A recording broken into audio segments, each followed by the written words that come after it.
Abang bicara soal potensi suara capres yang tergerus. Kenapa Abang harus mention begitu? Apa potensinya kemana?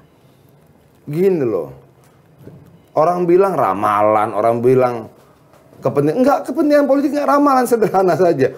Kalau kemudian misalnya suara salah satu capres yang lain itu sampai di bawah 12%, di bawah 15% bahkan, partai-partai yang dukung juga bingung, pasti kalah di putaran pertama. Misalnya ada 2 putaran, 3 calon, 2 putaran. Oke, satu nih nggak ngangkat-ngangkat nih. Kan kita bicara tren. Kalau kita bicara survei itu kan kita juga bicara tren. Tren calon yang lain ini kan turun nih.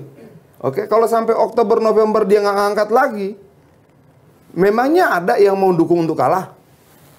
Kan nggak ada. Memang, misalnya kemudian akan ada penggalangan dana kampanye, ada aturan KPU tuh, maksimal berapa segala macam.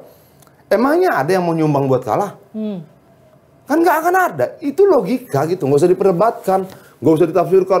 Ini kepentingan politik, adian takut apa? Enggak lah. Kita ini sudah bertarung di dunia pergerakan 30 tahun, Mbak. Kita sudah melewati segala macam jenis rasa takut lah. Jadi kalau cuma kemudian kontestasi pemilu, terus kita jadi takut lalu bicara begitu, nggak ada. Tapi kenapa Abang yakin yang maju cuma 2? Ya karena satu akan tidak, gini. Ada satu, suaranya trennya turun. Oke, kalau sampai Oktober, November misalnya dia cuma dapat 15%, 14%, 13%, 12, 10, 9%, emang nggak mempengaruhi dukungan koalisinya? Oke. Emang tidak mempengaruhi dukungan finansialnya? Pengaruh dong. Gini loh Mbak, kalau 3 calon dia akan potensial 2 putaran. Oke, ngapain kemudian capek-capek buang energi untuk orang yang akan kalah di putaran pertama? Kan itu pikiran logis gitu loh. Tapi gini Bang, banyak asumsi yang kemudian perhitungan beberapa pihak juga yang menilai kalau memang yang jadinya 2 calon itu justru memberatkan Ganjar karena potensi pecahnya suara. Misalnya kalau pihaknya Pak Anies tidak jadi maju, pecah suaranya akan bergeser ke Pak Prabowo. Itu dulu juga Ganjar. Orang bilang begitu waktu Prabowo sama Jokowi.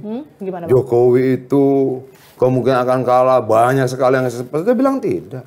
Memang kalau dibuat head to head secara sejarah segala macam, Jokowi ini anak orang biasa.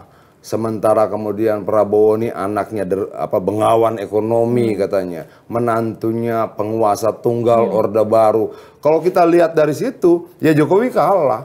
Tapi kalau kita lihat dari hati rakyat, kita lihat cara berpikir rakyat, kita lihat cara memandang rakyat terhadap Jokowi, Jokowi mana? Tapi itu Pak Jokowi, ini Pak Ganjar. Begitu juga yang terjadi pada Pak Ganjar.